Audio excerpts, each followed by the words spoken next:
The history and geography of Japan's Miura Peninsula is so unique, so fascinating, that I intend to spend the next 3 years creating a documentary and photography project about it.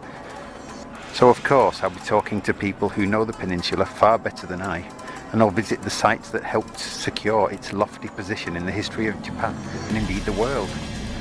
But to get to know the peninsula as well as I can, I intend to walk around and see as much of it as I can, seeing its most fascinating sights and secrets for myself. So today I intend to do the first in a series of cross-peninsula walks from the northwestern shores on the Pacific Ocean to the northeastern shores at Seto on the Tokyo Bay side. A hike, a ramble, a city walk, a photo walk in my latest video about the Miura Peninsula. Hello, thank you for joining me on this sunny but chilly November Sunday morning at Yokohama Beach on the northwestern shores of the Miura Peninsula. And behind me is the Pacific Ocean. It's just before 8 o'clock on this Sunday morning, and my intention is to walk and hike right across the peninsula to the opposite northeastern shore at Tokyo Bay in the Yokohama suburb of Kanazawa. I'll be walking from here at Yokohama Beach up Wakamiya Ojidori, the Avenue of the Princes, into the heart of Kamakura, Japan's medieval capital. And from there I'll be turning east through the hills and passes of the Miura Peninsula and down into Kanazawa, overlooking Tokyo Bay. It's about 6 or 7 miles, so I'm guessing it's going to take me 3 hours or more. So it's just before 8 o'clock. I'm hoping to avoid the tourist crowds in Kamakura, something I'm quite keen to avoid as coronavirus is making a comeback. So I'll start now. I'm equipped today with my trusty Panasonic HCV 360 camcorder and my Pentax Q10 camera with an O2 kit zoom lens, which also goes out to quite a wide angle, and I've got spare batteries too, so that should be okay for the duration of the walk. There is the Miura Peninsula stretching southwards into the Pacific. So I'm on the northwestern shores here, and I'm going to be heading across the peninsula to the northeastern shore at Kanazawa at Seto Jinja Shrine. So without further ado, onwards I go. I'm walking along the shoreline now, but in about 100 or maybe 200 yards I'm going to be turning inland and heading towards the centre of Kamakura and the famous Tsuragaoka Hachimangu Shrine. I'm not particularly going to be stopping at any of the famous sites in Kamakura because I do have a long walk and hike ahead of me. But if there are any sites that I would recommend you visit or investigate further, I will leave links below this clip. I'm going to be doing something of a photo walk, or at least a photo reconnaissance, because we are on the threshold of the peak of the autumn colours in Japan. So if I spot anything that might be photograph worthy, I might stop and take a picture, although I don't plan on stopping anywhere too long. The main focus today is this walk. So I'm leaving Yokohama Beach now, turning inland. I'm going to be heading up Wakamiya Ojidori Avenue and into the heart of Kamakura City. Notice a lot of minis around Kamakura. There's kind of a subculture of mini drivers. I was thinking about making a documentary about it, calling it the Mini Motor Family of Kamakura. So I'm on Wakamiya Ojidori, heading up towards Kamakura now. The first half mile or so, 800 metres, not much of interest. Kamakura City Hall, modern building, but it's once we sort of get level with JR Kamakura Station that things get a little bit more interesting, at least for any history buffs who might be watching this. But I just want to document the entire route that I'm going to be taking, if anyone wants to do the same. So even if I'm passing things that don't look particularly interesting, like cafes or hamburger joints, at least you'll know them as markers that you need to pass to do this same walk. It's a cross-peninsula walk and hike. I will at some point have to get off the road and hike through the mountains, because the actual road through the mountains isn't really pedestrian friendly, and I'd be risking my safety really by sort of walking with the traffic through a mountain road. Luckily there's an 800-year-old pass that was built to give access from the Shogun's capital down to the deep water ports, and now it's used by hikers to get in and out of Kamakura from an eastwards direction. So I'll be using that to avoid the mountain roads and to leave the eastern suburbs of Kamakura and to get into the southeastern suburbs of Yokohama and ultimately Tokyo Bay. One of the first points of cultural interest you might notice is the Tory Shrine Gate, which marks the ceremonial start of Wakamiya Ojidori Avenue. So why am I doing this cross-peninsula walk? Lots of reasons really. I intend it to be the first of several walks that I'm going to do. Walks or hikes from different points up and down the peninsula to different points on the opposite side. I think logistically this will be one of the easier ones, if not the easiest, because the hiking part of it is probably only a quarter of the total walk. The rest of it's on roads, so apart from having to watch out for traffic, especially on the narrow roads, I don't really think there'll be many tricky parts to this cross-peninsula walk, which by the way will be my first, and that's one reason I'm doing it. I haven't seen anyone else who's done this kind of thing, but also it's quickly to document points of interest along the way. I'm not really going to stop at any of them other than to say what its name is and briefly outline what it is. For example, is it a temple? Is it a shrine? Is it famous for another historical reason? But as I say, I'll post links below if you want to delve into any interesting looking place further. Occasionally though, if I see a nice photo opportunity, because as I say, the autumn colours, the best autumn colours are almost upon us, and I think they'll be peaking in the next week or two. So although this isn't going to be my main photo session for the autumn colours today, that'll probably be next week or the week after, I will stop if I see any particularly picturesque views or photo opportunities. So yeah, we're coming up to the first shrine gate on Wakamiya Ojidori now, the Avenue of the Princes, which leads up into central Kamakura and on to the Tsuruga Okahachimangu Shrine, the main shrine of the shoguns of Kamakura. This is the first gate. We're about 300 yards in from the sea. I don't know why they don't build one right on the beach, but anyway, what do I know? It's concrete, but it's a sign that you are coming towards historical Kamakura. I've bought a spiffing new spare battery for this camcorder, by the way, which is attached to it now, with hopefully about 4 hours of recording time. So hopefully footage won't be a problem as I do this walk today, but you never know. I hope not, because it was an expensive battery. It cost me half as much as the camera did. But I'm thinking that with the other battery, the old one, which is getting a bit weaker now, I still have 4, 5 or maybe more hours of recording power.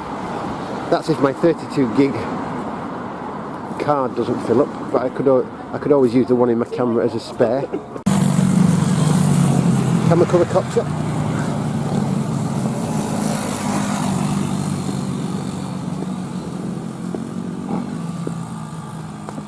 So as I say, yeah, it's 800 metres or perhaps even 1,000 from the beach into Kamakura Station, which is pretty much the centre of modern Kamakura. Not an unpleasant walk, I mean, lovely pine trees and sometimes even ancient rocks along the way, but not as interesting as it's gonna get. Now, one of the main reasons for me starting this walk so early is to avoid the peak of the daily tourist footfall, and I think I can be sort of heading out of Eastern Kamakura before most of the tourists arrive, but you still can't avoid the early morning traffic of local people going about their business. Unavoidable, I'm afraid, and a little bit noisy. Apologies for the roaring sound of the traffic. We're getting that a lot on this particular route. So yeah, as I say, there are historical points of interest along the way. Just to stop and have a look at. This is just a record of an old shrine gate post that was found, I think, coming up to the Geba Junction now, site of a famous murder of a British trader in the early days of modern Japan, after it had opened after centuries of seclusion. Following a misunderstanding between the British trader and a Japanese samurai, the trader was cut down. So I'm crossing the Geba Junction now. Hopefully I won't get cut down by any irate samurai or other local person.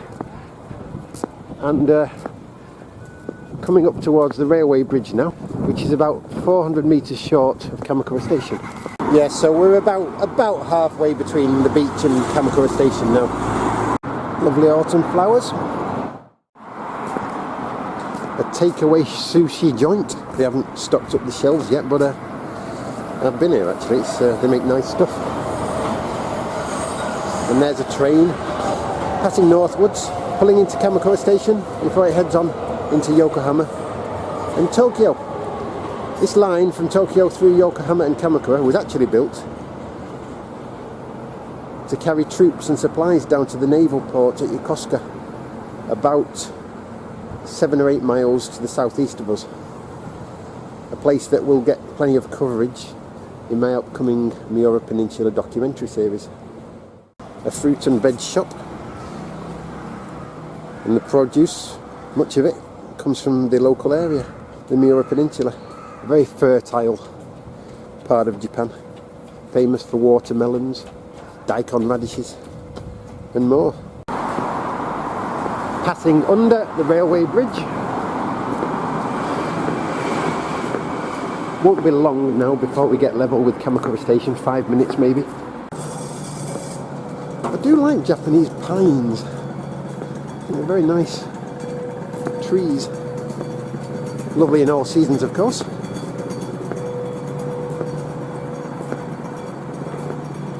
Kamakura in medieval times was actually called the Willow Capital. So I'm guessing that along this street, Wakamiya Ojidori, the main thoroughfare into town, the main thoroughfare and ceremonial route into town, was lined with willow trees, but not so much anymore. Still a very nice street though. It's going to get a lot nicer in the next couple of 100 yards. I've been on countless walks and hikes around the Miura Peninsula, some of which I've documented. It's an activity I love doing, but I've never actually walked right across the peninsula. This is my first time today, so I'm actually quite excited. It doesn't take much to excite me. Thanks for joining me, by the way. So yeah, in a short moment we're going to be level with Kamakura Station, but today I'm going to be walking straight on up the avenue towards the Turagoraka Hachimangu Shrine before heading east from there. So yeah, just a quick turn of the camera to show you where Kamakura Station is, and then back focusing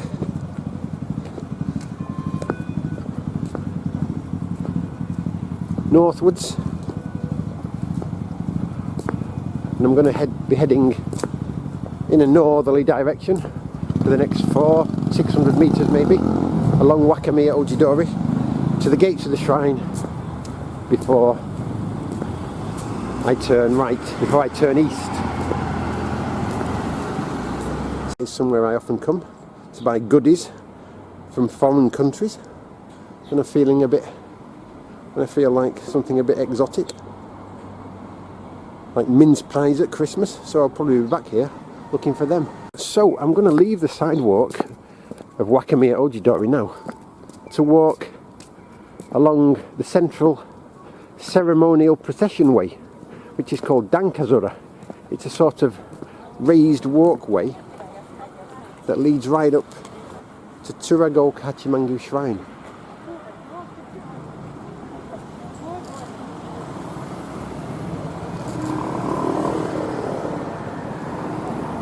Lovely in spring when the cherry blossoms are blooming. Now the cherry tree leaves have fallen. That's what I always say about the cherry trees. The last blooms to blossom, the first leaves to fall.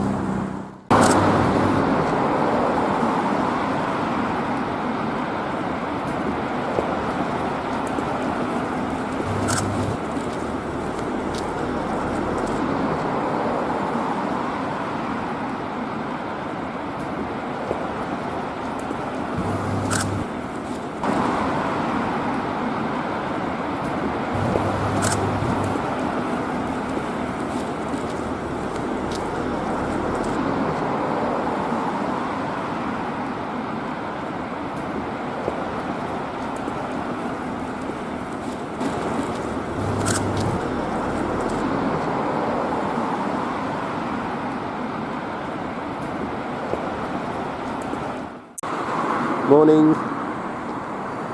Morning. So, heading up to Dankazura now.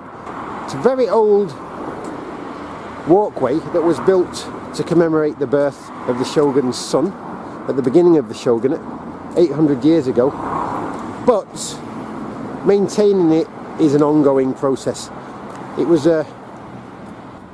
reconditioned, rebuilt just a few years ago because the tree roots were pushing apart the stones. So to avoid the procession way collapsing, they dug up the trees, relaid the stones. So although this procession way is genuinely 800 years old, it's not pristine. It does have to be maintained continuously. Now, it's not a holiday weekend here in Japan, but when it is, they have Japanese flags all along the procession way, which actually looks quite nice. It's a lovely walk. Even though we're on a busy road, you feel like you're up and away from it a little bit on this Dankazura procession way. It's a very pleasant walk, and of course the traffic's not too heavy. It's not even 8:30 on a Sunday morning yet, although it will get heavier. And there's Yukinoshita Catholic Church. I've been in there a couple of times actually.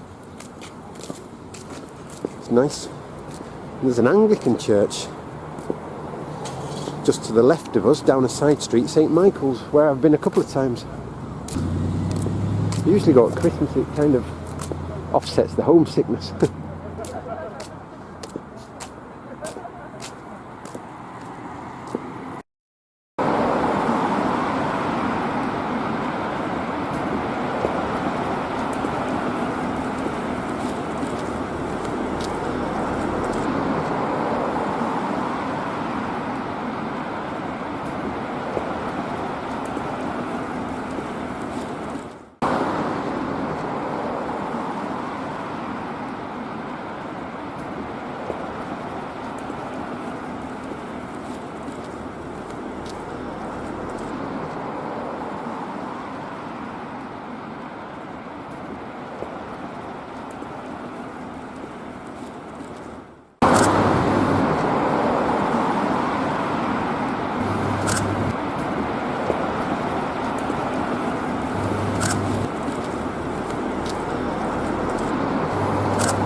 about 2/3 of the way from the station to the shrine.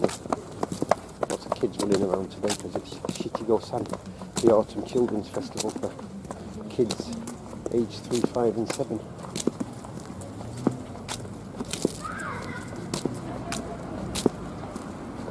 So yeah, I'm glad I'm going to be avoiding the crowds in the main today. Although, given the time and the occasion, I do like to be in Kamakura at busy times. At New Year, it's fun. Hectic but fun. It's a nice building. It's a nice building. I think I've filmed it before.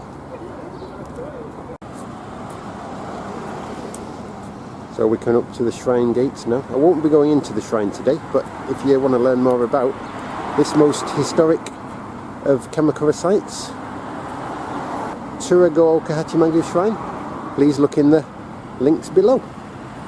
I'll post you a link to Kamakura videos, a real mine of information about historical sites and events in this wonderful historical Japanese city of Kamakura.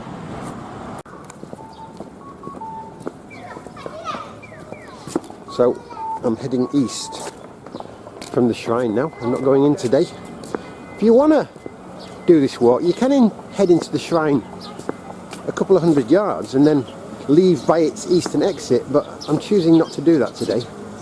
Just going to follow the road, which will hopefully make the direction you need to go in a little bit clearer. Walking right into the sun though, because I'm walking in the easterly direction now. Oh well. I'll be turning north again for a little bit in a couple of 100 yards. That'll be some respite. Nice little shops selling Japanese cultural wares. Oh, this is a Japanese style restaurant, washoku. I'm really into that sort of thing. I might come here one day. I'm a bit of a Japanese cuisine snob on the quiet. You know, I don't broadcast it. Well, I am actually broadcasting, aren't I?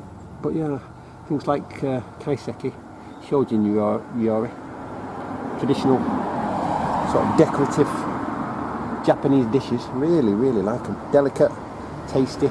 It's a real nice event to eat them as well. I feel like you're really partaking in a meaningful cultural event when you go to a traditional Japanese restaurant. And look at that. If you don't speak Japanese, well, multilingual menu. What more can you ask for? So yes, I'm heading eastwards now.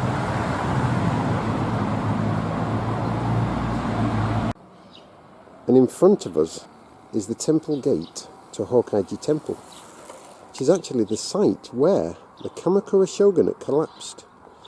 I'm not getting into that today because this isn't a history walk. If anything, bless you, if anything, it's a geography, geology and changing of the seasons walk, and a photo walk too. But yeah, if you do want to learn more about Hokkaido and the collapse of the shogunate, go to the Kamakura videos page, linked below, or episode 4 of my documentary, Kamakura, Rise and Fall of the Shoguns, which documents the fall of the shogunate in 1333. Look at that, the manhole covers have the Sasarindo, the emblem of the Minamoto family, the first ruling shoguns of Japan. And I actually own a Sasarindo pin badge, but that's another story I might get into sometime in the future, but not today. So, although I'm at the gates of Hokkaido Temple, very important historical site, I'm not going to enter today. Not only because it's not open yet, but because I need to turn left and follow the road, which will take me in an eastwardy direction out of Kamakura. An absolute plethora of historical sites to visit in this city. A fantastic place. These are just the ones in this area, within a couple of 100 yards of here. So after turning left at Hokkaido Temple gates, I'm walking in a northerly direction for 100 yards or so before the road turns east again and will lead me out of Kamakura. Twists and turns a little bit, but generally after this turn you'll be heading in an easterly direction right out of the city towards the Asahina Pass in the mountains. Look at that for an entranceway. This is just somebody's gaff, by the way, somebody's house. Amazing. So yeah, this is where the road turns east again. And from here on in, it'll continue in pretty much an easterly direction. The odd twist and turn, but nothing major. But if you do want to exit, if you do want to see a little bit of the shrine, if you're ever crossing the peninsula, you can exit the shrine just across the street here. So enter it from the south, walk through,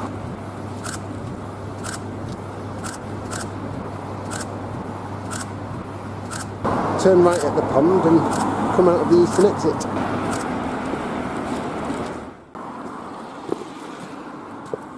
So yes, the road turns east, so I'm going to cross it here because some of the sites that I want to show you as I pass are on the north side of the road. There are sites on the south side too, but I think there are more on the north side. So pretty much heading due east now. Convenience stores along the way if you need refreshments or whatever. I might have a coffee in a bit, but I'll leave it for now. I want to try and get Kamakura and the tourists and visitors behind me as much as I can within the next 30 minutes or so. The Sasarindo, the Gentian, the symbol of the Minamoto shoguns, and the city of Kamakura. Oh, and by the way, if you want to see a Sasarindo, which in English is a Gentian, I recommend going to a temple called Kaizoji in the northwest of Kamakura, and they flower around this time of year, November and December. Lovely deep violet blue colour.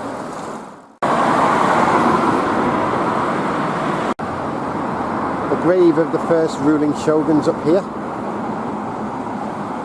Again, if you want to learn more about it, look in the Kamakura videos link below. There are lots of other things to see around here too. But as I say, I'm not here for the history today. I'm here for the geography, the geology, and the changing autumn colours.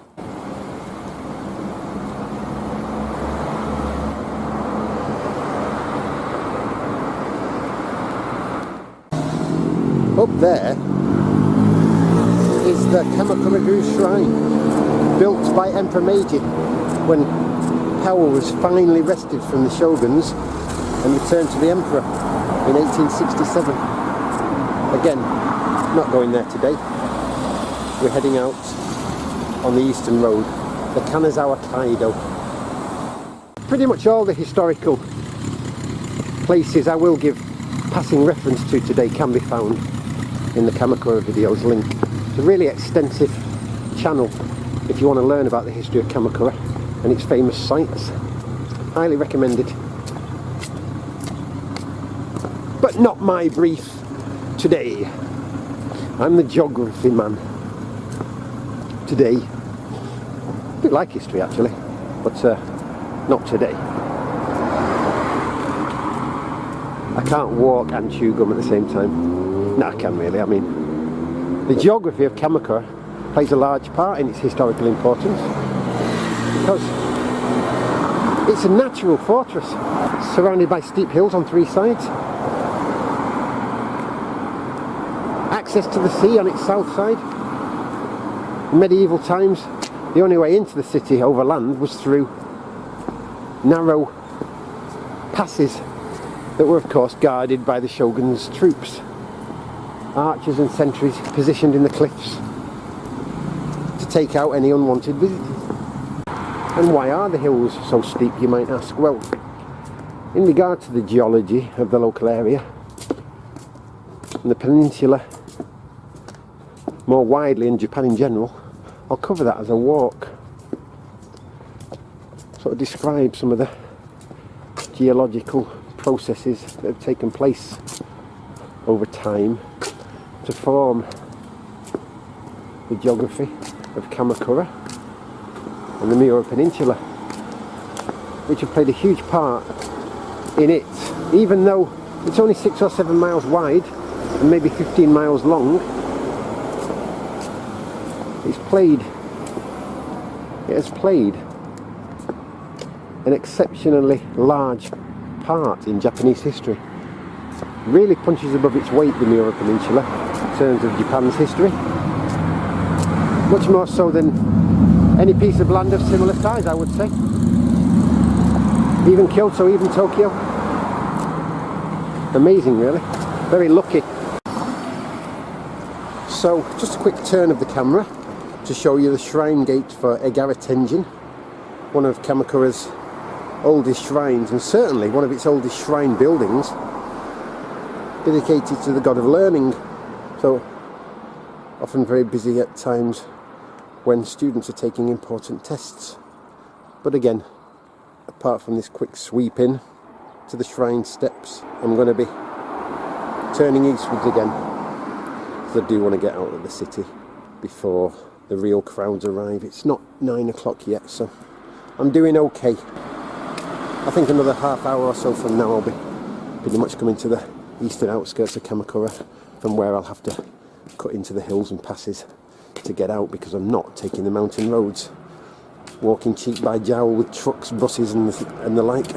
No thank you. I mean, here there's something of a sidewalk, but once you get really into the mountains, the road goes up, over and then down into Yokohama. There's no sidewalk. I've done it on a bike and that was hairy enough, certainly not walking it.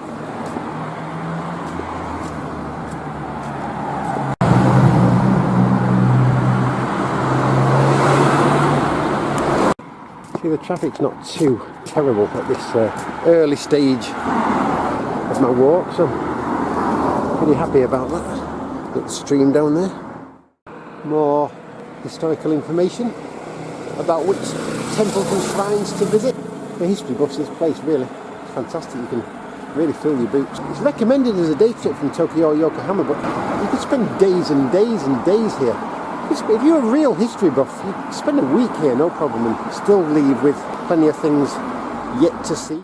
So I'm walking into the sun. I'm not walking into the sunset, I'm walking into the sunrise. But it's been up a couple of hours now, so it's starting to get a little bit harsh. That's okay. The eastern hills are starting to become more prominent. I'll be heading into them in the next 30 to 40 minutes or so.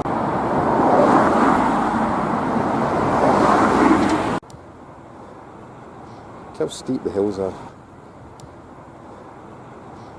Lovely, but steep. Just coming up to Sugimoto Temple, the oldest temple in Kamakura. In fact, it's 1,286 years old. And if you want to learn more about this fascinating ancient place, go to the Kamakura videos link below.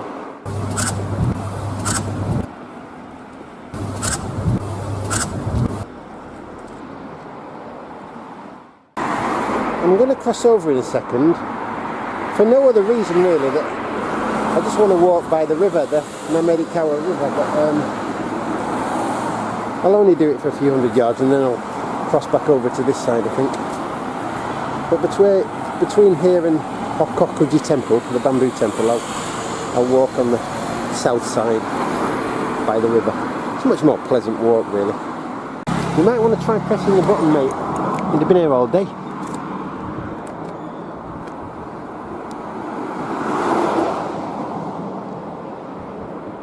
Okay, now it's safe to cross, children.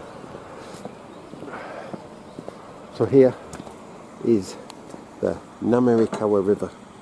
It's concreted, like so many rivers in Japan, but they do flood terribly in typhoon seasons and such, so it is understandable, even if it does take a lot of the prettiness away.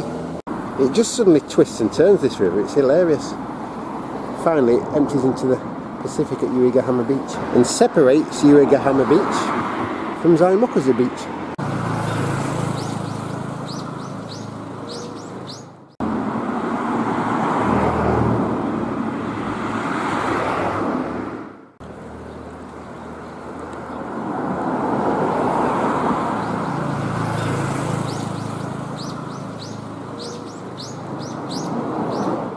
I'm being bitten by midges here. Little swans.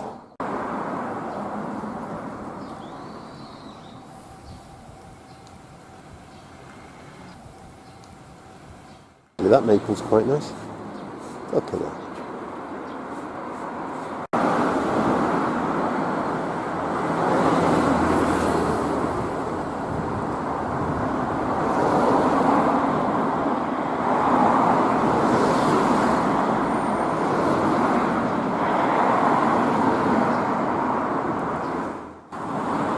Yokohama post office, a very important historical event happened here, in my life anyway, because I lost my ATM card.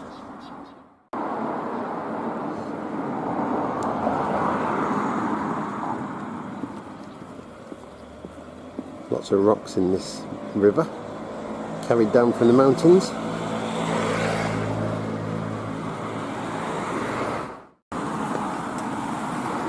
This bridge marks the entrance to Hokkaido Temple, a lovely temple with a very, very famous bamboo garden. Highly recommended.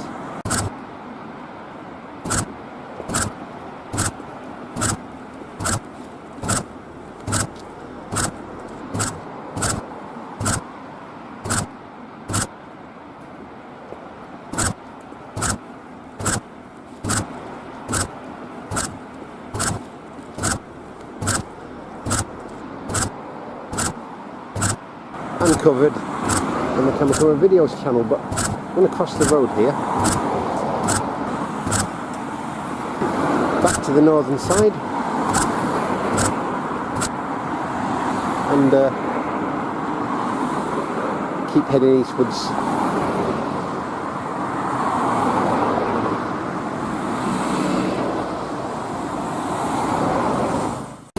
And through the chicane.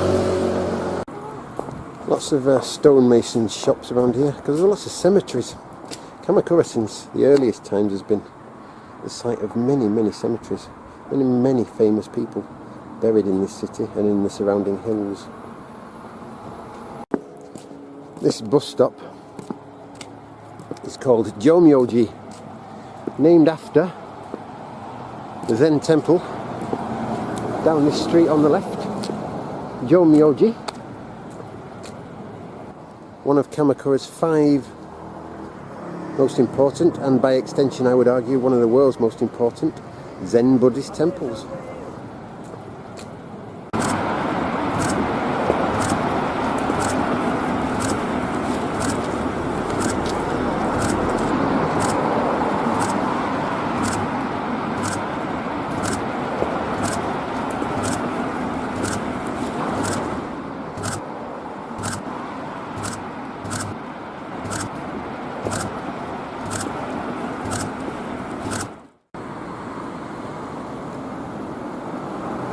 So through the chicane I will go, and he heads out of the chicane and accelerates up towards Juniso. Juniso being the last hamlet in Kamakura City before I leave the road and head through the hills to the southeastern suburbs of Yokohama.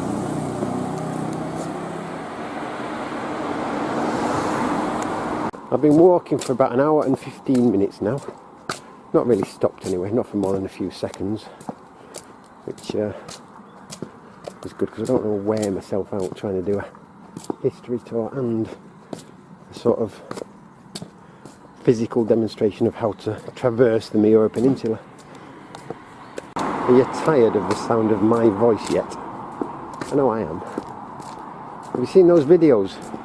People just with camera in hand walking around Japanese towns, cities and districts, not saying anything. All you can hear are the footsteps, and they just walk past people going about their daily business, don't say anything, and they just ramble around somewhere for like 2 or 3 hours. And these videos get absolutely hundreds, thousands of hits, and I'm not surprised really that theirs do and mine don't, because they don't have to listen to them ramble on about nothing. They can just kind of see for themselves what's going on,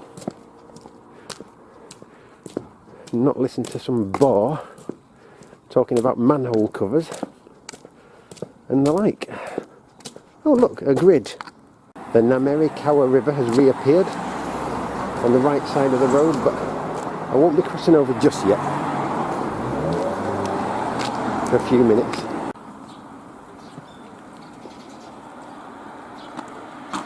Picturesque sight.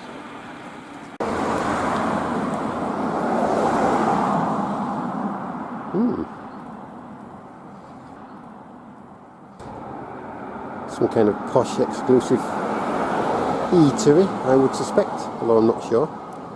Looks nice though. So yeah, I'm going to do one of those ramble style videos now, just for a minute. So I'm not going to talk for a minute. Enjoy it while it lasts.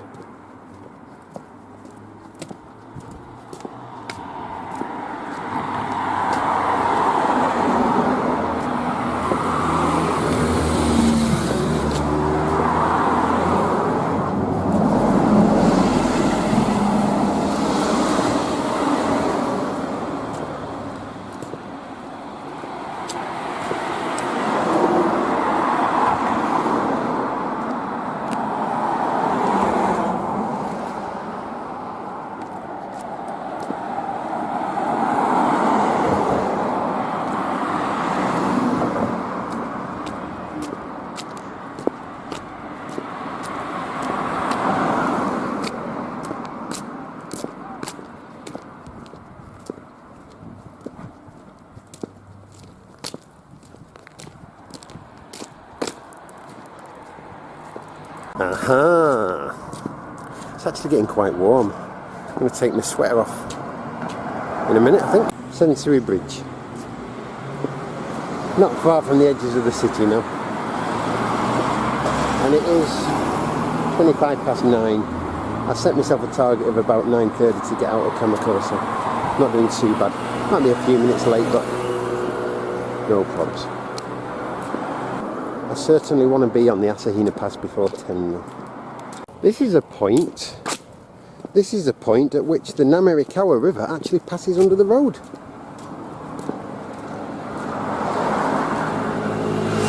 I forgot about that.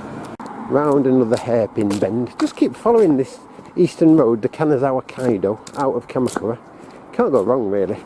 Just twist and turn, but just stay on the main road.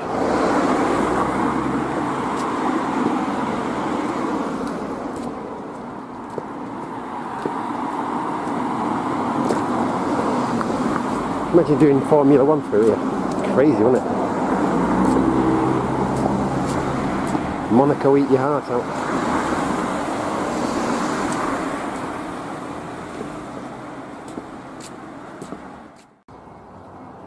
And those hills ahead of us are what I have to traverse to get into Yokohama.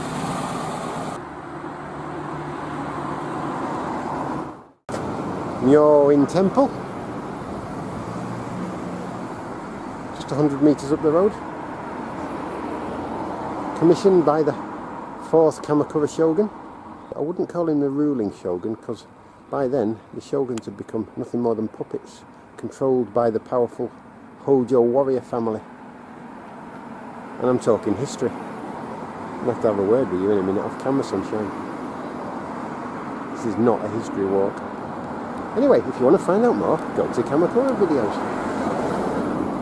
Look at that rock face over there. It's called Tuff, T-U-F-F. It's formed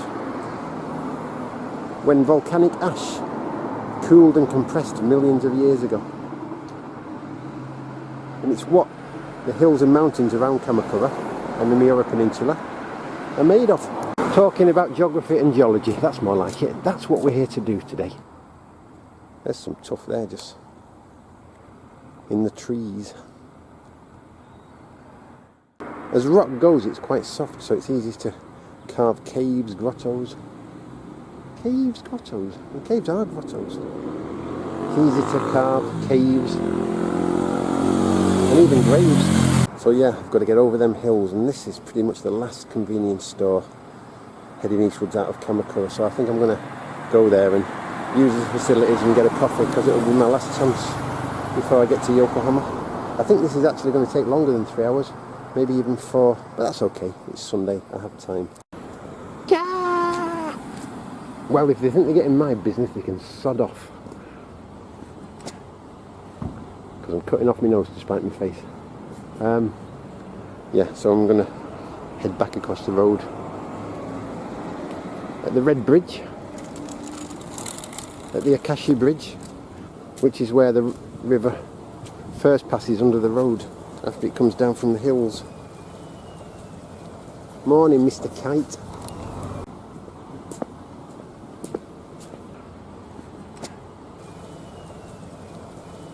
Got all the tourist buses coming in now. Well, I'm pretty much on the eastern outskirts of town, so just about in time, eh?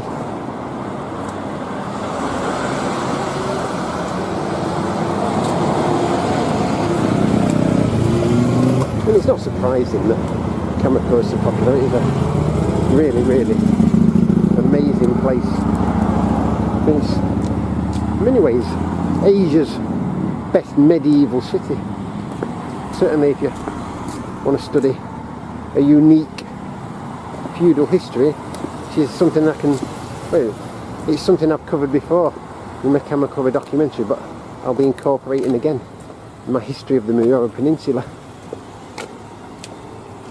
What I'm trying to do in this documentary is show that you can basically show the span and the development of world history wherever you are in the world. I've lived in Manchester, Michigan and now Miura, and I feel confident I could do it from any of those places. Recount a history spanning thousands of years in the course of human development. In many ways, it's just socio-anthropological sleight of hand. You're looking at the phases of human development and you can pick up traces of it wherever you go in the world that has resonance to other societies and other nations' history. But what you do on that foundation is then highlight unique things about the geography and history of an area that make it worth documenting. And that's what I aim to do with Miura, and maybe at some point in the future about other places too. And I was inspired to do this by watching Andrew Marr's BBC documentary on world history, and to show major events in human development. He covers history in a plethora of countries, even Japan, where he showed the overthrow of the samurai and the birth of modern Japan as an indicator of the modernising of the world. He could have covered the Luddites in England, or he could have gone to Lowell in Massachusetts, the birthplace of the American Industrial Revolution. But the point is, rather than hop around the world, which would cost me a lot of money and isn't very practical in these corona-infested times, I thought it would be an interesting challenge to flip it on its head. Oh, there's another Mini. The Mini motor family of Kamakura. It'd be interesting to flip the idea of doing a world history on its head by doing it without leaving my local area. I think it's eminently doable, and I intend on proving it over the coming months and perhaps 2 or 3 years. So yes, I'm heading up into the hills up there. I'm back on the south side of the main road at the Juniso bus stop. I think I need to get to the Juniso Jinja bus stop, Juniso Shrine, which is the next bus stop. I think it's about 300 or 400 yards further east from here. And there I can leave the road.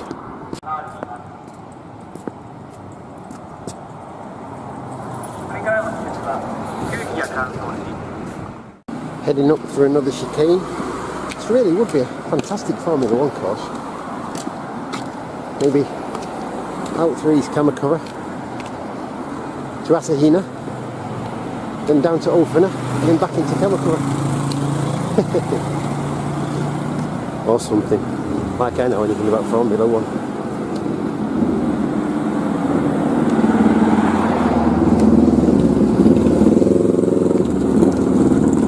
I know a bit more about MotoGP though.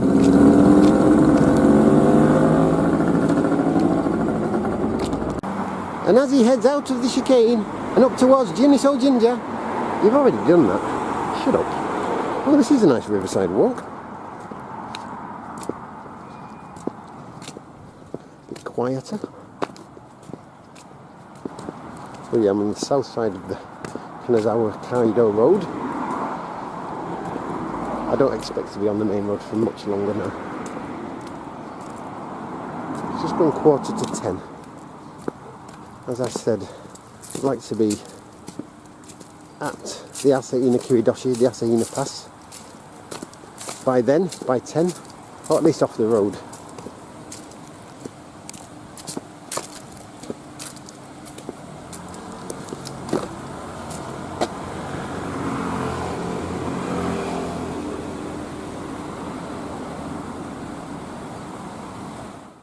Now this is the Namerikawa River, and I think this is the first point at which it runs parallel to the road after coming down from the hills. So I'm going to take a chance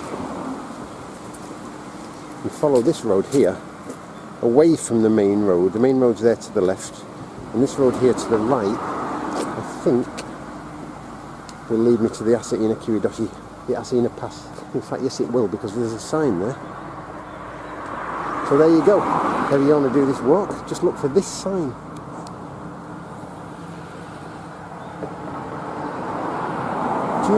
Asahina Kiridoshi Pass. Juniso Orchard, I've been there. I went there in the plum blossom season, very nice.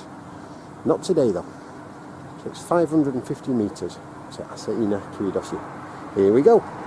Bye bye main road. Noisy main road. See you later, alligator. Okay. Peace at last. There's a fork in the road here. I've only been walking 50 yards. Yeah, I'm going to take a chance and keep to the left, I think. I think it'll be alright. Seeing as I've just passed a hiker, I think that's a good sign that the hiking trail at Asahina Kiridoshi is ahead. This camcorder is terrific, really comfortable to hold. My hands got a bit sweaty before because I was doing a lot of vlogging, and the nice comfy sturdy strap makes it that I'm not worried about dropping it. Another sign coming up.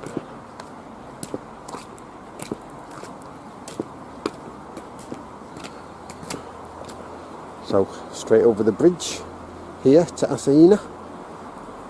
Juniso Jinja Shrine, if you're coming in from the east, is pretty much the first temple or shrine in Kamakura, but I've been past it many times, but I've never actually been in it. I must go in there sometime. Look at the maples here. Now, it's November the 15th and the maple leaves not even starting to turn. Look at that. Probably have to be December before I can come back here and get a nice autumn picture, but that's okay. As I said, if I pass any ginkgos on the way, they'll certainly be nice and colourful now. So over the bridge we go, and now the river's on my left. And without sounding like I'm doing a historical distraction, having a river in front of your house is something that Japanese people have been doing for centuries because it forms kind of a natural moat. I think the samurai of eastern Kamakura, the Ashikaga clan, and their allies, they built their houses like that, behind the river, so the river would form a natural defence. The samurai clans of eastern Kamakura, the Ashikaga and the Uesugi, who would later go on to rule the east and then all Japan, often built their houses behind rivers like this. I mean, how would you get across there, eh? Without taking your life in your hands? It must be 4 inches deep. Maybe I'm talking out of the top of my head, I don't know. So it's 5 to 10. Coming up to 2 hours since I started this walk, coast to coast across the Miura Peninsula, from the northwestern shores to the northeastern shores. And I think I can safely say I'm out of Kamakura now, which is good. Don't want to be dealing with tourists today, I'm not in the mood. He says like he's not a tourist, you know. I feel bad that I didn't spend a penny in Kamakura today, literally and figuratively. You know, I like to help the local economy, but couldn't do it today. Now this little maple here is starting to turn. In fact, it's well on the way. It's funny, isn't it, that some change far earlier than others that are within a few yards. And here the tarmac ends and the Asahina Kiridoshi, the old Asahina Pass, is not far ahead now. Now the reason I left the road is because it's just not feasible for a pedestrian to follow the road up and out through the mountains out of Kamakura and into Yokohama, because the sidewalk just stops. As I say, I've done it on a bike, and even that, you know, you have to pay attention. Certainly not walking it.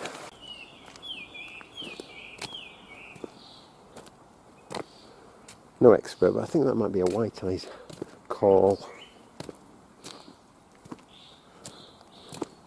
Japanese Mejiro.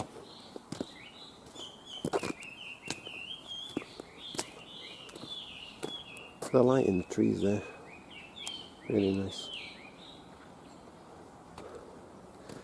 Just about hear the road in the background, but it's fading.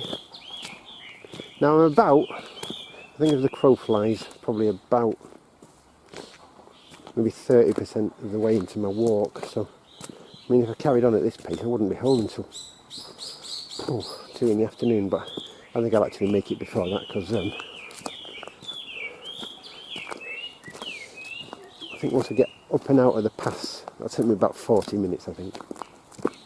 Just before 10 o'clock now, so yeah, I should be leaving the pass and heading on the road into the suburbs of Yokohama at around 10:40, 10:45.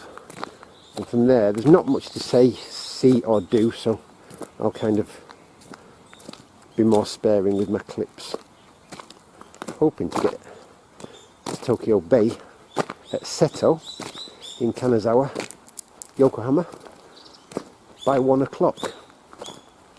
Let's see if I can do it without racing too hard. My feet are starting to blister actually, so that's not a great sign, but I'm okay for now.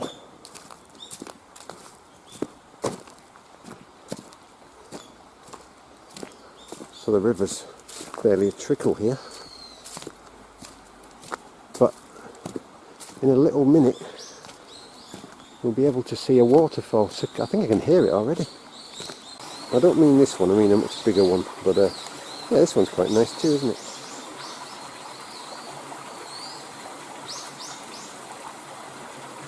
I should do one of those soothing nature sound clips, shouldn't I really? Shut my mouth and just let the water flow and the birds sing.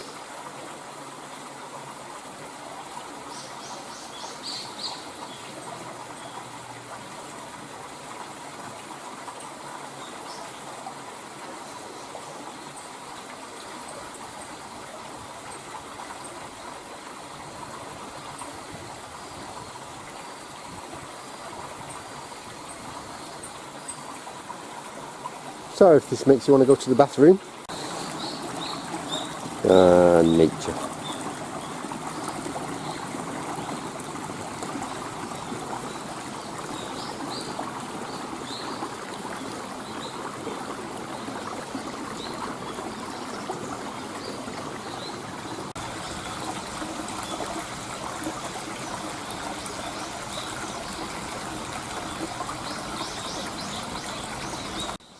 I think it's not far now to the actual official entrance or exit, whichever way you come in,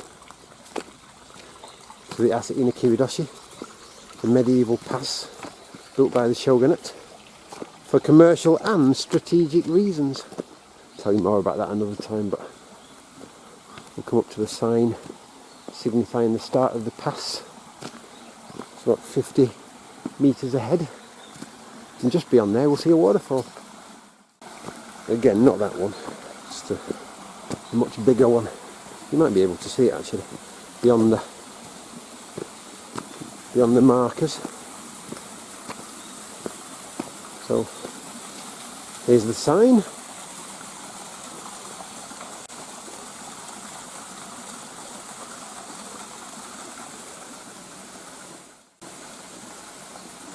And here's the waterfall.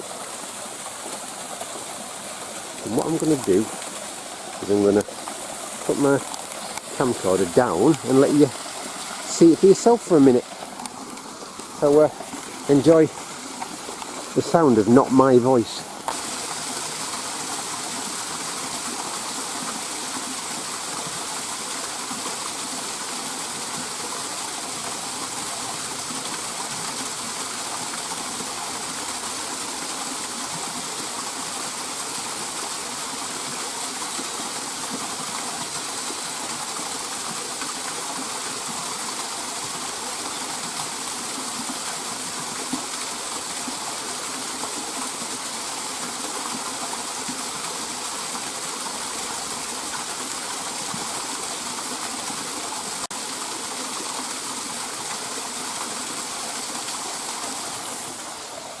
Okay, that was the longest I stopped anywhere on this walk so far.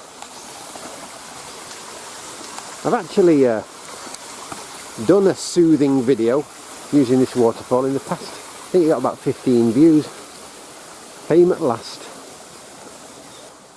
Yeah, I really don't have many visitors to my channel. If you are watching, thank you. But I'm not chasing likes and subscribes. Several reasons. One being I don't think I'm technically very good at the moment. But secondly, I'm a gentleman amateur when it comes to YouTube. I've got a job, a day job that I actually like. So this really is just my free time activity. Hopefully I'll get better though. You've got to challenge yourself to improve, haven't you? But yeah, I don't think this will ever be anything more than a hobby. But a hobby I'm hoping to get better and better at.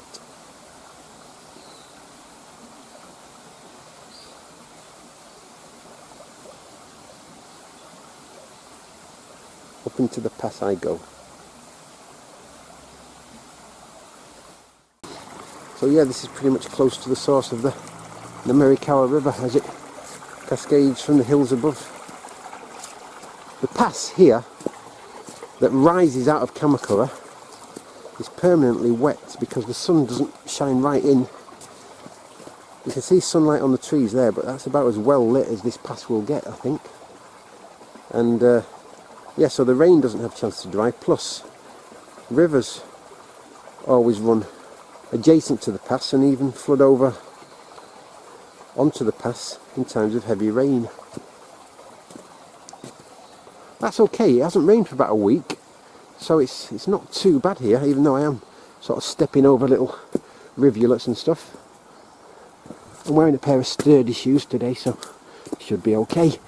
You know, usually I'm a bit dopey. I head off into the mountains and stuff, me, in plimsolls, and you know, don't really support your feet. I've slipped and fell a few times because I'm not wearing the right footwear. And up we go. Yep, definitely autumn.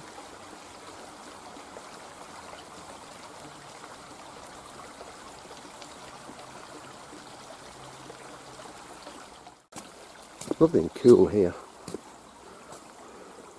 My kind of temperature. Very, very comfortable. But I am glad that I didn't take my sweater off in the end, because it's a little bit too cold for just a shirt. Lovely and fresh though. Enjoying it, even though my legs are starting to feel a bit heavy. And there you can see the Tuff from which this peninsula is built on. Now, if I was going to be a complete hack, I would say something like, this rock was formed where the land pushed up from the ocean floor eons ago. But in fact, pretty much all land pushed up from the ocean floor at some point in history. 3 billion years ago, the world's surface was entirely water, and most land formed from volcanic activity on the seabed before pushing up above the waves. So yes, although this did push up from the ocean floor billions of years ago, so did everywhere else, whether it be the Miura Peninsula, the Alps, the Himalayas even, or Hemel Hempstead. Everywhere pretty much that is dry land now was once under the waves. So yeah, none of that pseudo-geological hackery from me. What I want to talk about in regards to the geology and the Tuff, Tuff, of the Miura Peninsula is not how it was formed, although I'll look at that a little bit, but how it was used by the people who came to inhabit this peninsula as a form of defence, as a means of construction, and a way of shaping their local environment, which had an impact on the wider world. That's basically what I want to do in looking at the Miura Peninsula. I want to look at, yes, its place in world history, but how its unique facets helped it have an impact on world history. For the Miura Peninsula is one of 3 peninsulas to the south of Tokyo, but it's by far the smallest. The 2 peninsula that flank it, the Boso Peninsula to the east and the Izu Peninsula to the west, are much, much larger, massive in fact, compared to the Miura Peninsula. And while they do have their own interesting history, especially geologically, their political, their social history, their economic history is nowhere near as fascinating as the history of the Miura Peninsula. In fact, I would argue there probably isn't a 100 square mile patch of land anywhere else in Japan and perhaps the world that has contributed so much to human history, and that's quite a claim, but it's one I will at least try to prove as I develop this documentary. On we go. So ferns and bracken. Botany is not my forte, I must say, but I do like nature. Whether it's the sound of the birds, changing leaves,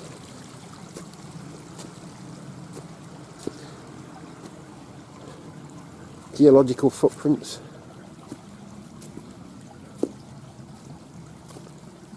Don't remember this.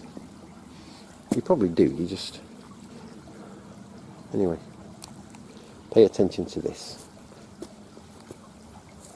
Dun, dun, dun.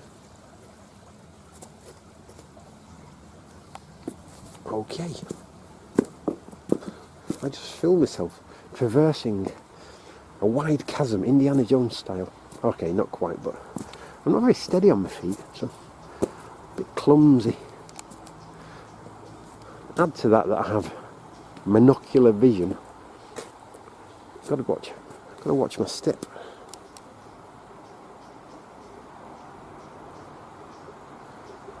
Lovely.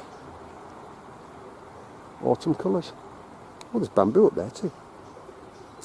Nice.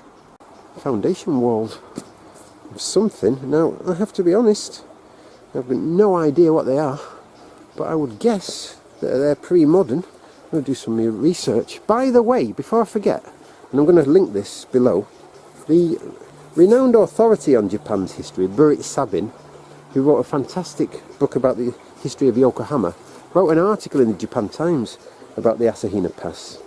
So if you check that, and I would highly recommend that you do, you might find some information about whatever this foundation is. Maybe it's not so ancient, but it certainly probably wasn't built any time in the last 100 years. It could be as old as 800. I don't know, but I'm curious to find out.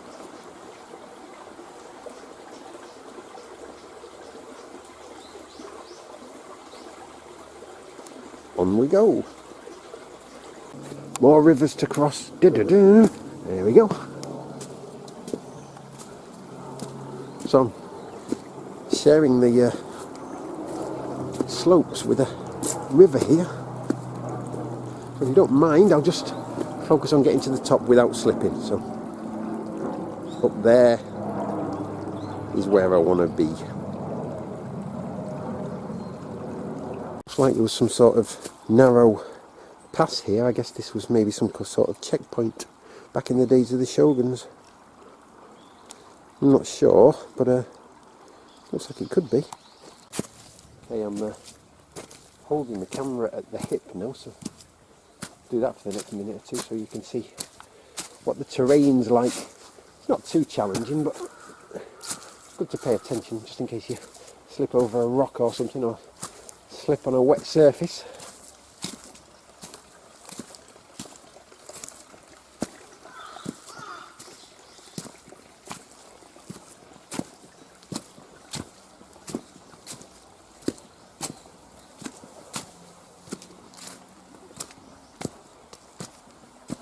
So yeah, I'll say it one more time, and then I won't say it again.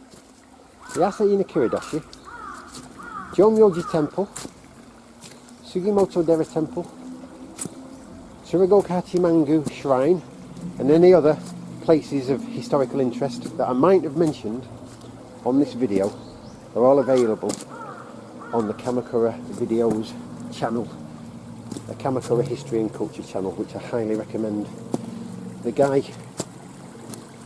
who runs the channel is an expert in the local area and presents the story of these fascinating places in a very nice way.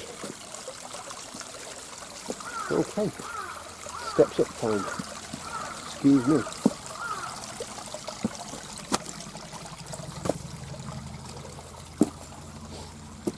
I don't.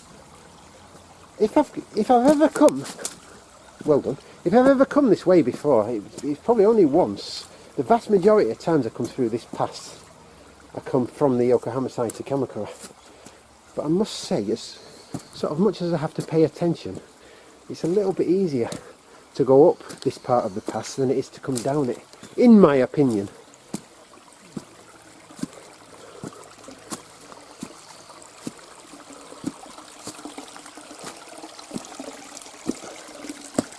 Yeah, I would say Kamakura to Yokohama is easier than the other way around.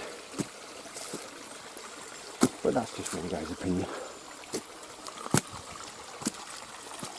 Because on the Yokohama side it's a lot drier. The rivers run down into Kamakura way more. I mean, there are rivers that run down from Asahina into Yokohama and into Hiragata Bay, which is on the eastern coast of the Miura Peninsula, but not as many, I don't think. But they don't sort of cross the pass so much. They run down from the hills and down the road towards Kanazawa, but you don't really encounter them as you're coming down from the peak of the pass down towards Yokohama. So it's much drier. But it's more worn there.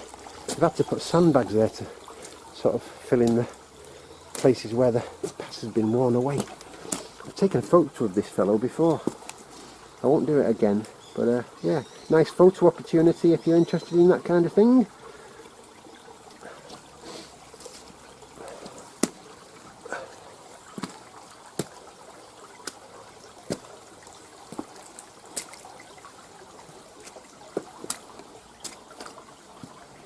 Very wet here. Imagine what it's like if it, it's within a few hours or days of heavy rain.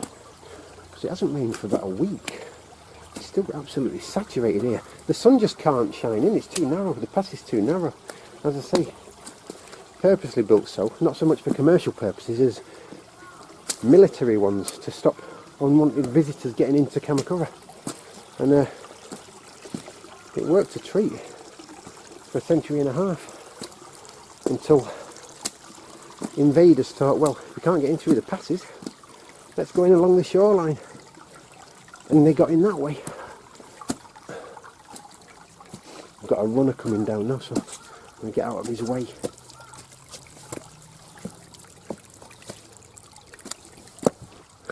Excuse me.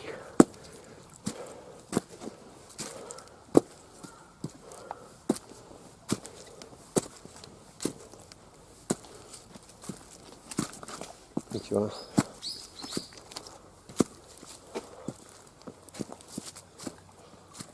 Didn't say hello, the miserable sod. Look at that. Another photo opportunity. Position the rock right. Get a nice picture there. Nah, I'm not kidding, he was concentrating, wasn't he? But yeah, photo opportunity there for you.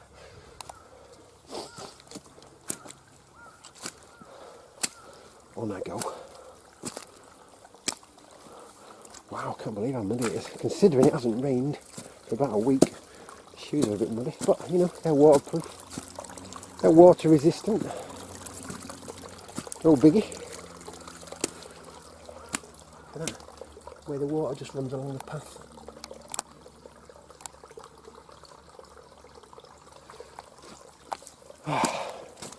So yeah, I would recommend, if you ever do this walk, make sure it hasn't rained for a good few days, because it's a bit sloppy, this pass. wonder if it's like this when they opened it in medieval times. Was it always... I mean, there is a lot of bedrock, it's just also very muddy. I guess for centuries in the later medieval period, when Kamakura wasn't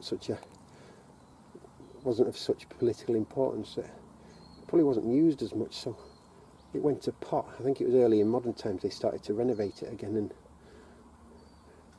remember its original historical importance. Okay, and I'm talking about history again. Well, not so much, you know, I mean, geopolitics, isn't it, really? When you're talking about routes into a capital. Here's another person exercising on the path. I'll get out of his way in a minute too.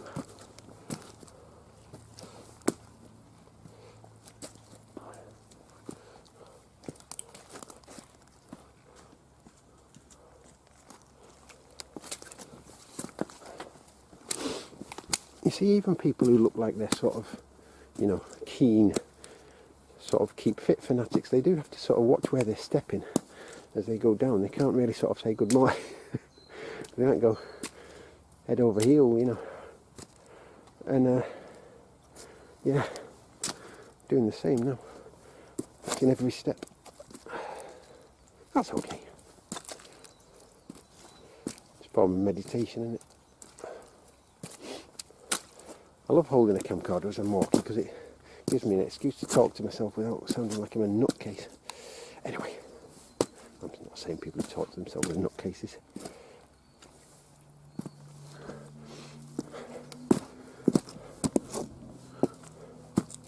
Now, I think I'm near the top of the pass now.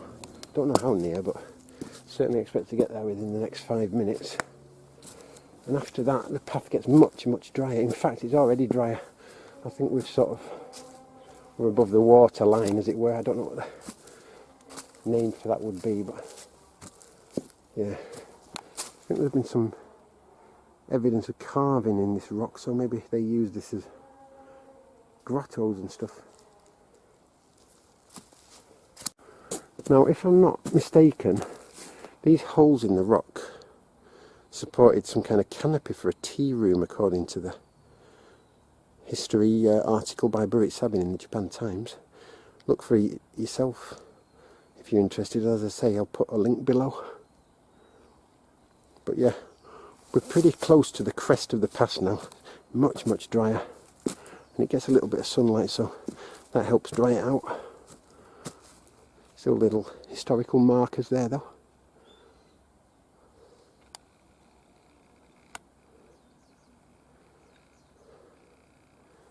Yeah, the crest of the pass is pretty much up there. It's in the next 100 yards, I'd say. So I'll keep the camera on as I get up. It's pretty definitive as well. You know when you've reached the top because you'll start going down again. Been a lot of logging here. I guess they've had to clear the trees after landslides and stuff. Like much of Japan. There's a lot of cedars here overlooking the pass. Cedars and cypress. Not a great place to be in springtime if you've got allergies, I must say, but fine, fine trees. Grow very fast as well. Okay, let's get to the crest.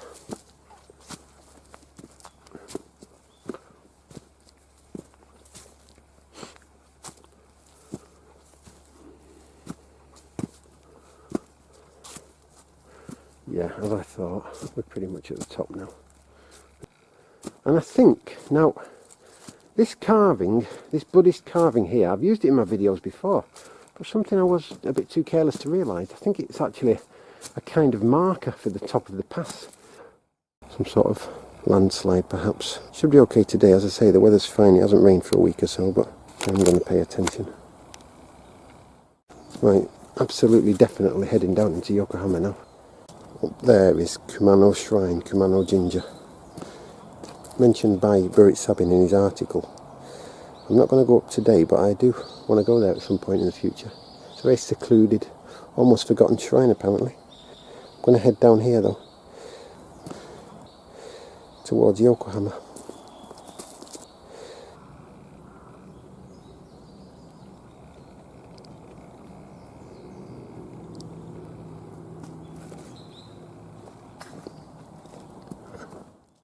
So heading down towards Yokohama and being bitten by mosquitoes.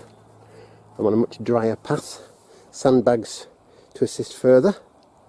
I have passed 2 or 3 walkers now. Seems okay now.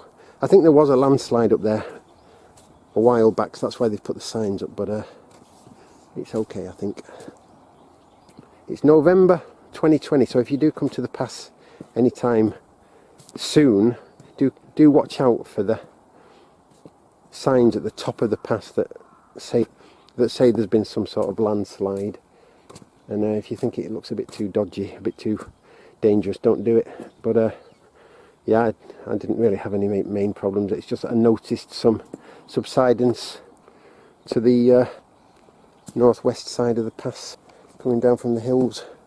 Looked like there had been a bit of a landslide or a rock slide, but it looks okay now. That's the thing about the Miura Peninsula, it's very steep. Even the train lines often have to close down because, you know, of landslides blocking the track, sometimes for days on end. It's happened to me a couple of times since I've worked here on the peninsula, which I've done now for 8 years or so. Apparently, I read somewhere once that steep hills and mountains are often a sign of a young country, geologically speaking. They haven't been worn away by the weather and the elements. And if that's the case, Japan is a lot younger geologically than, say, Britain, because it's, you know, even the hills that are not particularly high are very steep. I just nearly slipped then. So much for the Yokohama side being easier. I think coming down, I think that's the trick. Coming down is always a little bit more tricky than going up. So camera in pocket for the time being.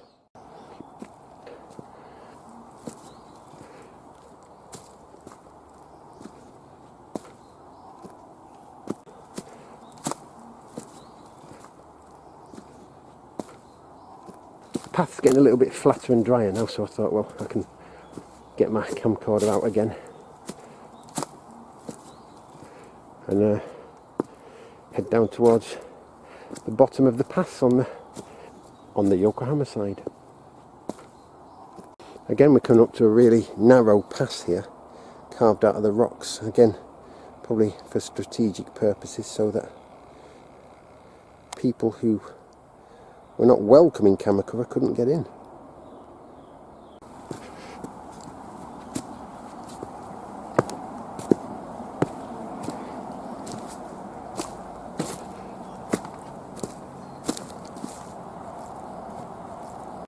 Well, he just let on, so friendly enough. Okay, heading out of the narrow pass, getting a little bit steeper, but I don't think we're far from the end of the trail now. The Yoko highway, an overhead highway that goes down from Yokohama to Yokosuka down towards the end of the peninsula, is audible. So yeah. Oh, and here comes a runner. There you are. He let on as well. Yokohama people are way friendlier than Kamakura people. Joke. Okay, on we go. It's just coming up to 10:45. I'm thinking I'll be out of the Asahina Kiridoshi, the Asahina Pass, the old Asahina Pass, within the next 5 minutes or so. I mean, the new Asahina Pass, as I've said, it's a highway, a mountain road, and I don't think pedestrians are really supposed to go on it. Cyclists maybe, pedestrians no. Yeah, that's why I had to wait for a fine day really to do this, and it is a lovely autumn morning, no two ways about it. Kiridoshi, Asahina Kiridoshi. Kiri means cut, and doshi means road, so I guess it infers a road cut through the mountains. There are actually 7 into Kamakura. I think by the time the shogunate started there was only 1 or 2, but by the end of the shogunate there was 7. Yep, you can see the Yoko Road, Yokohama Yokosuka Road. There it is. It's an elevated highway. I've only been on it once or twice, but it is convenient if you want to get down the peninsula, and there are actually some quite picturesque views of it if you want to take a photo. But yeah, it does sort of break the mood a little bit. Never mind.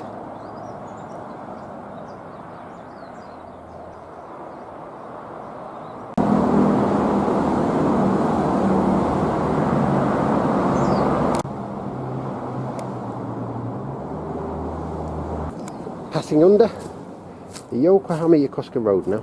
Now, while there are not as many historical sites on this side of the pass, as we descend down into Yokohama's southeastern districts on the northeastern shores of the Miura Peninsula, there are some, one or two, that I'll show you along the way.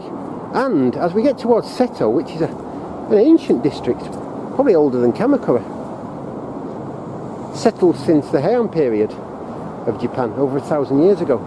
As we get there, to the shrine, there are actually a couple of things worth seeing that I'll show you as I stand by the shores of Tokyo Bay upon completing my trip across the Miura Peninsula. Gotta say, it's a nice bit of civil engineering there, just like the pass itself. So coming out from under the Yokohama-Yokosuka road, and this is the last 100 yards or so of the Asahina Kiridoshi. There will be some markers, I'm pretty sure, maybe even a couple of old Buddhist statues to show that the end of the pass has been arrived at. From there it's about a 5-minute walk to the main road.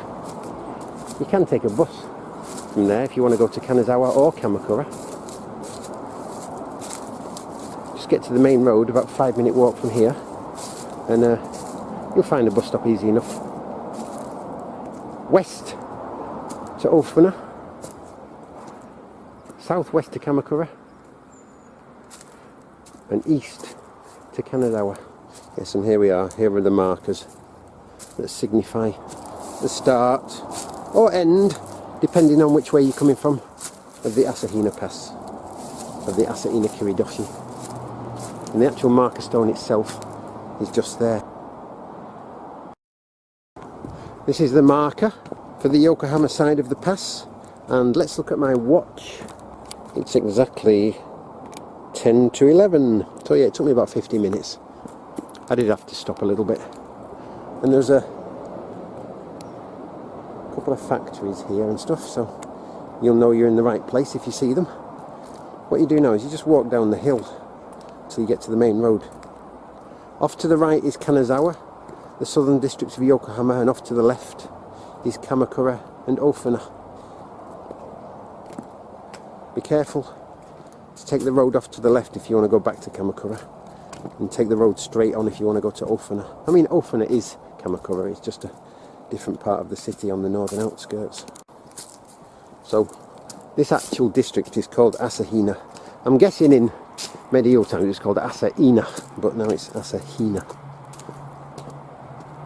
So actually, if I use my wonderful zoom on this camcorder, you can already see the main road. There it is.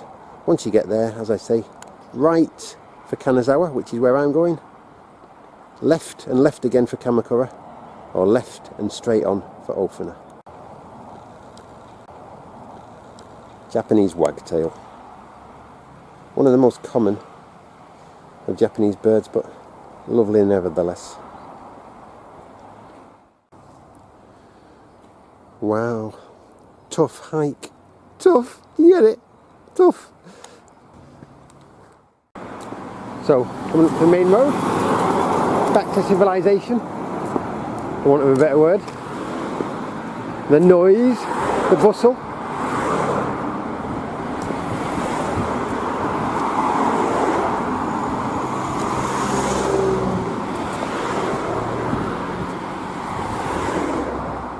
So, there are two bus stops here. First one, where the bus is pulling in now, that'll take you on to Kanazawa. A 10 or 15 minute bus ride. And the bus stop on this side of the road, which is about 100 yards from where I'm standing, further down, will take you to Ofuna or Kamakura, depending on which bus you catch.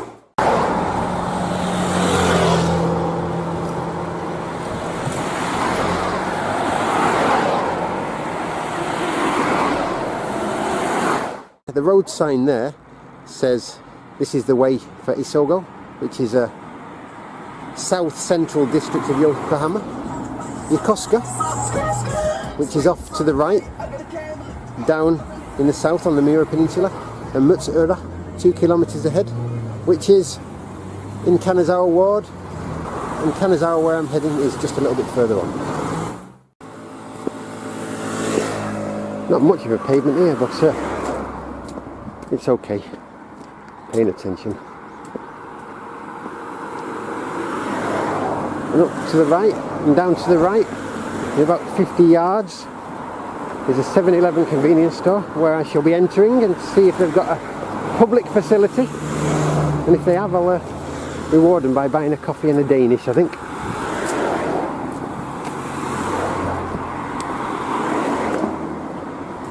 Because if I'm lucky, this will be my first pit stop since I started my walk 3 hours ago. It's 2 minutes to 11.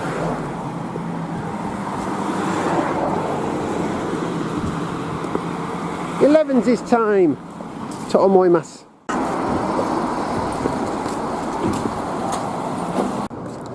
It's around 10 past 11. I'm out of the convenience store, and I'm happy to say that they had a washroom with soap and hot drinks, and I also bought an egg sandwich, so feeling pretty good for the last leg of my walk along the Daido Highway. Daido translated means the Great Road. I guess that name goes back to medieval times, but it's basically just straight down here to Matsuura until this road stops, and we'll come to a T-junction, which is Route 16, and there we'll turn left and do the last 800 meters or so of our walk to Kanazawa and the Seto Shrine on the shores of Tokyo Bay. The modern name for this highway is Kanjo Yongo, Yokohama Ring Road number 4.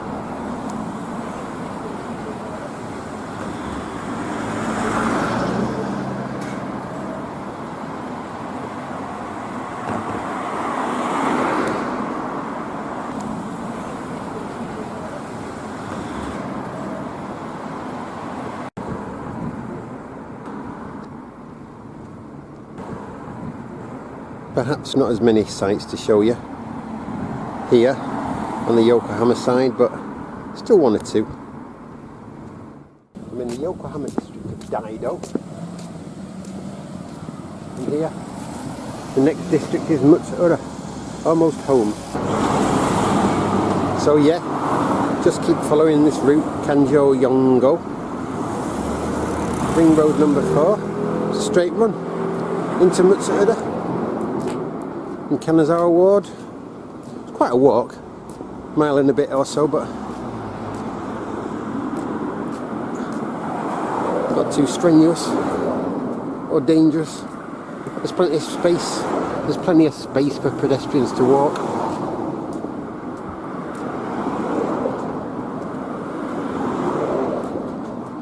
So how's my physical condition, considering I have been walking since 8 o'clock this morning and it's now 25 past 11. Well, I'm aching, I've got to say it, but my energy levels are not too bad. I thought my energy would be zapped, but it's not. I feel alright. I didn't sleep too badly last night. I had a couple of drinks last night, but what better way to get back up to full speed than go for a walk.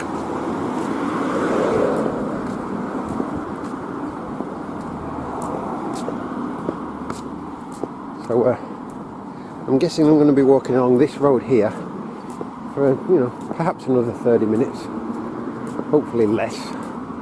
And as I say, when this road ends, you have to turn left. When this road ends, you have to turn right or left. What I'm going to do is turn left for the last 800 yards or so to Seto Shrine in the shores of Tokyo Bay.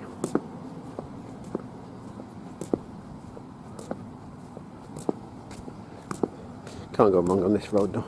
As I say, just keep going. I mean, if you're really feeling the pain of walking across the Asahina Pass from Kamakura, you could get a bus the last leg of the way, but I feel like I'm so close now. Can't be more than what in total? 40-45 minutes. I might even get there for 12. It's coming up to 25 past 11. I think if I walk as fast as I can, I might be able to get to Seto Shrine for midday. If I don't, I don't, but I might give it a go.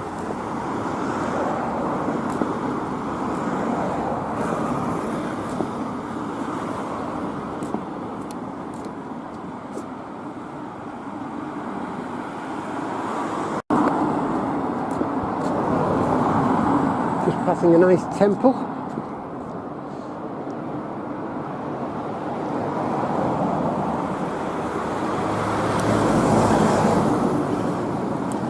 And back along Daido Highway, Kanju Yongo. I don't think it's going to take much longer now till we get to the end of this particular road. Just ahead of us the road forks off to Zushi, another route by which you could walk across the peninsula, but for the purposes of today's walk I'm going to be staying on this road. Heading in to Matsuura and Kanazawa. So yes, this road on the right here takes you off to Zushi, parallel with the KQ train line, but another day maybe. Just heading straight on now through Matsuura. We're actually arriving in Nishi Matsuura now. There's this sign up there, Nishi Matsuura, so I know we're not far from our destination.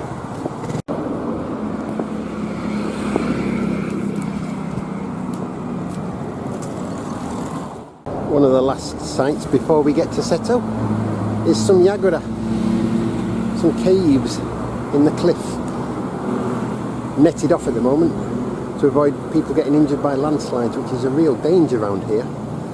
Now from here to the end of the walk can't be more than 15 minutes, so if you do need refreshment by the time you get here, there's a rotating sushi bar just on the left side of the Kanjo Yongo Road, about 200 metres before the railway bridge that carries the KQ main line.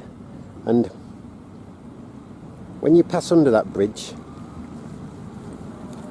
turn left and walk on to Seto, which is only about another 10-minute walk from there.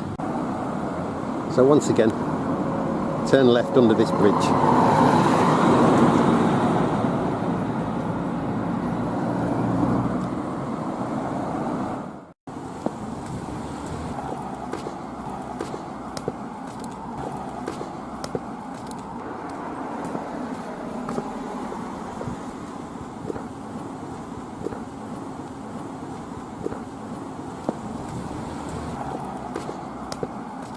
About to head under the bridge now, which carries the KQ mainline trains.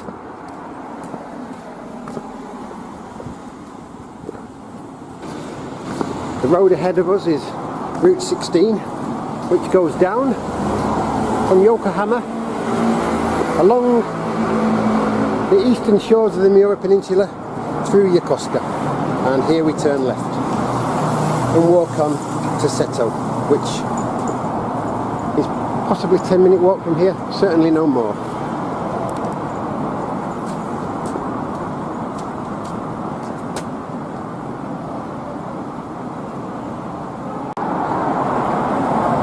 I just stopped at the Lawson 100 yen shop for supplies, but I'm still hopeful I can get to Seto Shrine on the shores of Tokyo Bay before 12. Here goes. So I'm going to break into a fast walk in a minute. Nice temple. Up here to the left, should you want to traverse more steps. Personally, today I don't. But it's a nice little place. Spent a little bit of time there in the past. Took a few pictures. Pretty little temple. Almost at Kanazawa Station now, which is about a 5-minute walk from the end of the journey. So we're almost passing by Kanazawa Station here. KQ Kanazawa Station, a good place to go if you want to get back to Tokyo, Yokohama or wherever. KQ line trains run right into Yokohama and Shinagawa Station in Tokyo. And of course down the Miura Peninsula.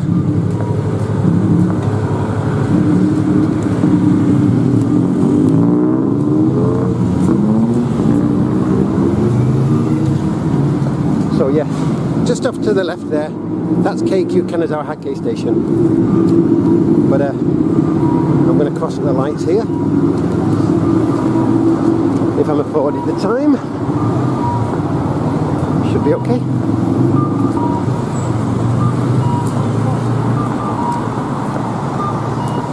And I can see Tokyo Bay, but I'll keep you in suspense for another minute or so. So I'm going to cross the street again.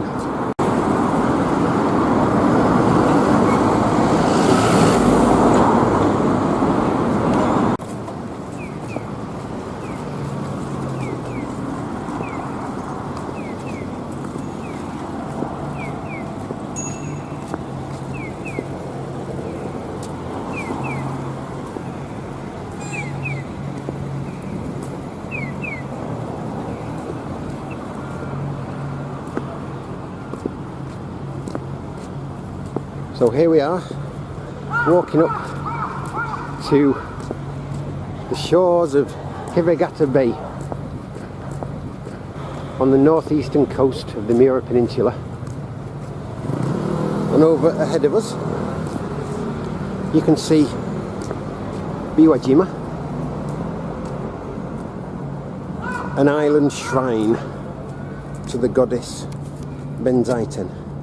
I will head over there in a second. Let's have a look at the time. 7 minutes to 12. I did it. I did coast to coast in just under 4 hours. Okay.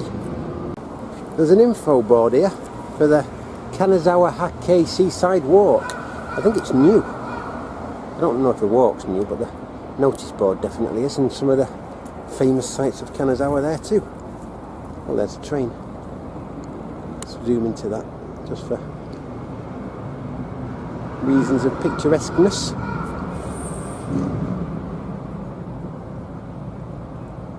Handheld. Love this camera, me. Love this camcorder.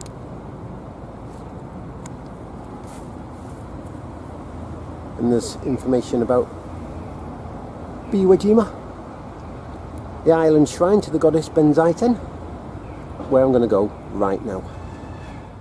So I'm back on the main road, Route 16, walking north from Kanazawa Station, and on the left is Seto Shrine, Seto Jinja, with a history that goes back over 1,000 years.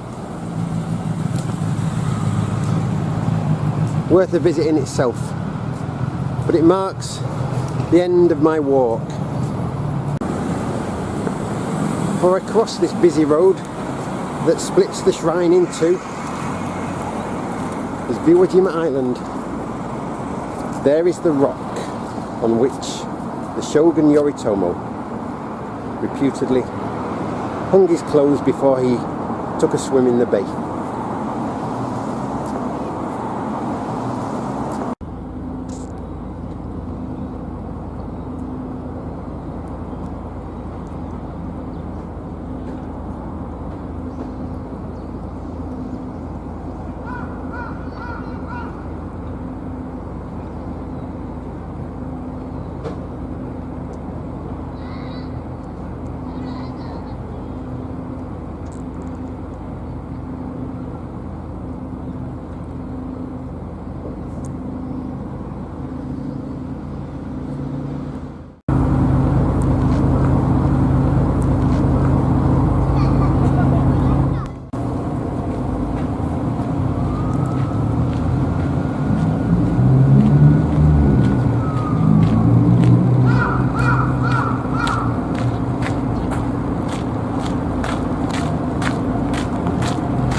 Fisher folk, timeless scene.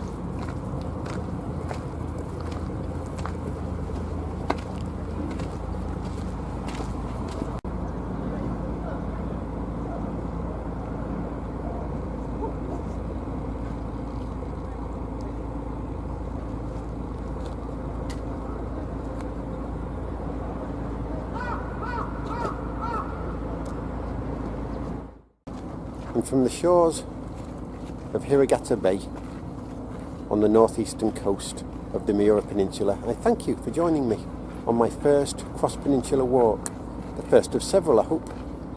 Thank you.